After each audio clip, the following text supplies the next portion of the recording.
Alright guys, the famous 50-50 armbar. Everyone's been asking me how to do this. A lot of people come to me saying they think they figured it out, but so far everyone's missed the key detail of the 50-50 armbar. So a lot of it plays into where my legs are, okay? In the 50-50, there's two leg positions we want, okay? The dominant leg position for sweeping and then the dominant leg position for control of the 50-50 as far as submissions, alright? The offensive position for 50-50, not worrying about the sweeps, is to have your knee turned in, alright? What this does is it allows me to attack foot locks, toe holds, straight ankles, knee bars. It opens up all this opportunity. If I turn out here, this is the sweeping position, alright? This allows me to stop him from coming up. It allows me to sweep him if he's on top. So if he comes on top real fast, come up here, and he's in top 50-50. If I open my hips out, that's where there's no base over there, so it makes it very easy to sweep him. Boom. And then if I don't want him to sweep me back, I have to beat him on this angle and make sure his knee is torqued like this, or my knee is straight, and I have no bend in my knee. That's how I control top 50-50. Okay. As far as submissions go, though, we need to sort of transform and get into our offensive mode in a different way. So for the armbar, it's the same thing. I'm attacking the foot. I need to turn my knee out. Okay. Turn into my foot lock mode. I get a tight grip on this sleeve. This is very important. Tight grip on the sleeve. I'm turned out here. Now, most of the time, especially now, people expect the 50-50, the armbar. They're expecting it, so they know they need to defend against it. So they try and curl their elbow into the mat like this to defend it, okay? They're trying to not let me pull the arm out, right? That's fine, okay? If they relax and they just leave the arm hanging, I'm just going to pull it in, not a whole lot of technique to it. I just yank his arm, literally. But if they're defending it, there is a lot of technique to it. And this is why the move still works on people that have finished with it before in competition.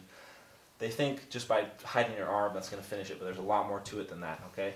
If he just relaxes, the armbar is simple. I bring my foot over to the other side, I yank his arm in here to the actual armbar position. But if he defends it, there's two defenses people do. They keep their elbow tight to the mat, or they defend it like an actual armbar and go like this. Both ways are fine. I can deal with both of them. The first one, here, they bring their arm to the mat. All I do is bring my foot inside. Foot inside. Now, by bringing my foot inside, this eliminates this hand from stopping my foot from coming over. If I'm here and I go try and bring this foot over, both hands can keep it there. Okay, so I need to bring this foot inside, eliminate that arm. Bring my foot to the center of his body. From here, now I grab a deep grip in his armpit. Okay, so I can really generate a lot of force for this pull. Okay, now in the same motion as I pull, I need to make sure that this knee is going to end up by his face. Okay, to do that, I use my knee to turn it here, turning that motion. That's why bringing the foot across is important. I have to turn it in. Okay, so the foot chills in the middle for a minute, but the second I get this grip and I start to yank in, even if he keeps his arm bent, it doesn't matter. Now I turn my knee in, okay? Bring this foot to his face. So what happens is they try and resist this. So try and resist this, okay? Like when they try and resist and straighten their leg, it actually turns their body into a rigid structure. If they were just relaxed, it would be a lot harder for me to move him. But because he turns his body into a rigid structure by tensing up and defending, it allows me to move his whole body just by pulling his arm. So just relax for a second, like just completely dead, just limp. If I pull on his arm, his body bends in half, right? And it would take a lot for me to get him here and then get his hips closer to me and then bring his knee up and then finish the armbar. Whereas which is what everyone does, they tense up now, all your body's tight, his whole body moves to me in one motion. Okay, that's what allows the 50-50 armbar to work, just based off people's reaction, which is to tense up and resist. But there are ways around that, like I showed with some of the other techniques we've done today.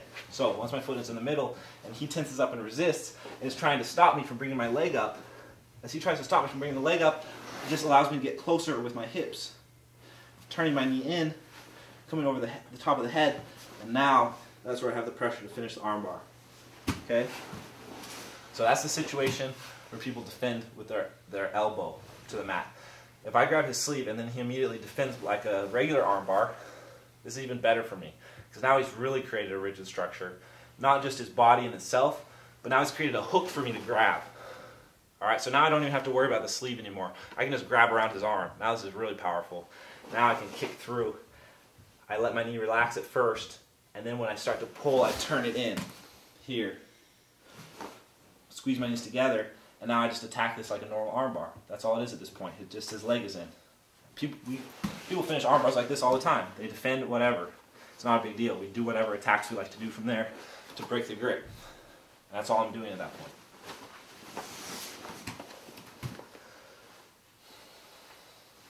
Here, he bends, he defends a normal armbar.